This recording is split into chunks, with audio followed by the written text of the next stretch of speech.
Pada pagi itu, matahari bersinar indah. Anak manusia baru saja memulai rutinitas sehari-hari. Para nelayan berada di laut lepas. Kaum ibu sedang sibuk di dapur. Anak-anak usia sekolah menikmati hari libur. Sebagian pemuda sedang berolahraga. Sebagian lagi bersiap-siap menuju pantai untuk rekreasi. Para buruh bangunan sedang bekerja. Suasana pasar hiruk-pikuk dengan berbagai transaksi. Burung-burung baru saja meninggalkan sarang. Tiba-tiba pukul 7:58 waktu Indonesia Barat, hari Ahad, 26 Desember 2004, bumi Serambi Mekah berguncang dahsyat. Guncangan gempa pada 8,9 skala Richter itu berlangsung puluhan menit tanpa henti. Bumi bergerak ke bawah dan ke atas, ke kiri dan ke kanan, berayun-ayun terus-menerus. Orang-orang berlari keluar rumah, berkumpul di jalan-jalan dan lapangan terbuka. Mereka seperti berada dalam tampi. Kepala terasa pusing, sehingga banyak yang terjerembab ke bumi. Suara azan Allahu Akbar berkumandang dari menara-menara masjid dan menasa. Suara zikir pun membahana di mana-mana. Jutaan mulut manusia melafazkan asma Allah dan Rasulullah secara terus-menerus. La ilaha illallah, Muhammad Rasulullah.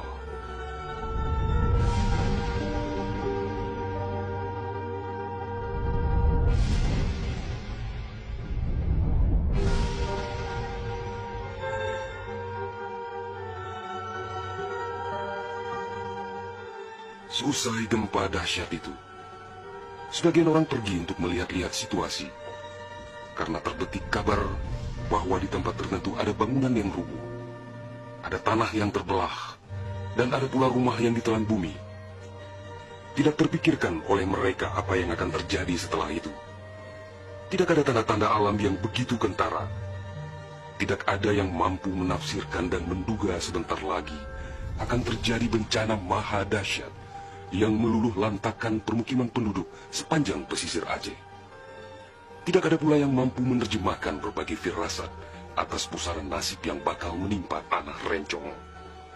Juga hampir tidak ada yang memahami tanda alam, manakala air laut surut beberapa ratus meter. Orang-orang di pesisir pantai tampak asyik mengumpulkan ikan yang menggelbar-gelbar. Bahkan air sungai pun mengering, namun tidak ada yang dapat membaca tanda-tanda itu. Mereka seakan melupakan gempa yang baru berlalu.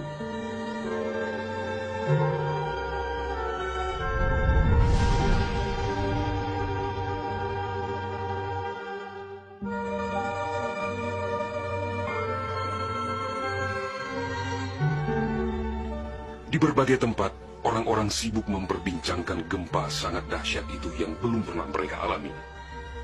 Namun tak lama kemudian orang-orang mendengar bunyi dentuman sangat keras, disusul suara gemuruh dari arah laut. Bunyi dentuman itu terdengar sepanjang pesisir Aceh Besar, Banda Aceh, Aceh Jaya, Aceh Barat, dan Nagan Raya. Orang-orang mengira itu adalah bunyi bom. Memang sebelumnya sering terdengar bunyi bom yang menghiasi kehidupan orang Aceh ketika itu, karena Aceh dalam situasi konflik bersenjata.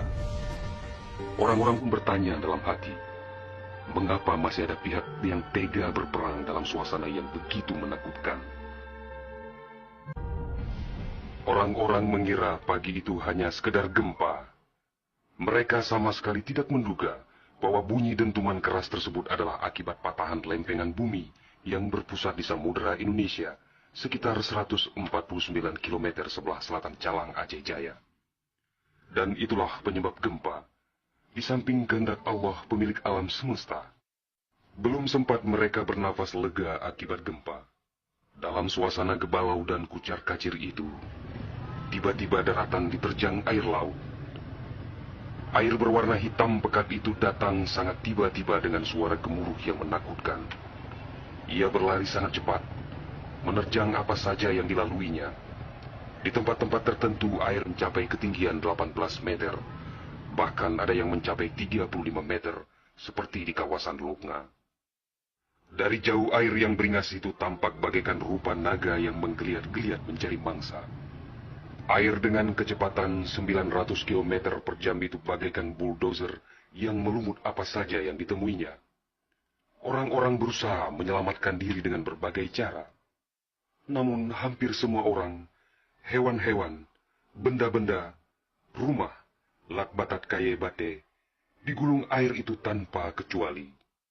Semua wilayah yang dilaluinya pun hancur berkeping-keping. Air laut yang datang menyamai kecepatan pesawat terbang itu, ternyata namanya tsunami. Kekuatannya memang luar biasa. Kapal apung PLN yang diparkir di perairan Ulelilu, Banda Aceh, digelandang tsunami sampai 3 km ke darat. Kapal itu sekarang menjadi objek wisata tsunami. Demikian juga kapal angkut Sendalas milik PT SAI diseretnya ke atas badan jalan negara Banda Aceh melabuh di Lokna. Kapal-kapal nelayan ukuran besar yang diparkir pelabuhan ikan di Lampulo, Banda Aceh, banyak yang terdampar ke pusat kota. Termasuk mesin cetak harian Serambi Indonesia dikerungcut di bawah tsunami sejauh 1 km. Kendaraan roda 4 hancur tak berwujud. Rumah dan toko-toko serta bangunan lain yang kokoh pun hancur lebur rata dengan tanah. Semuanya di luar dugaan manusia, seakan sebuah mimpi buruk yang sangat langka. Setelah kira-kira 15 menit air laut itu beraksi, suasana pesisir Aceh pun lengang, sunyi, sepi, senyap, dan hening yang tak bisa dilukiskan dengan kata-kata. Sebagian besar permukiman penduduk rata dengan tanah, seakan instrumentalia kehidupan telah berakhir sampai di sini. Ratusan ribu orang nelangsa, teduk tesepuh, telok menjaro, teingat kedrohana lidaya, atau terduduk lunglai bersilang tangan, mengingat nasib tiada berdaya. Tsunami yang diakibatkan gempa tektonik itu juga melanda Malaysia, Thailand, India, Maladewa, Sri Lanka,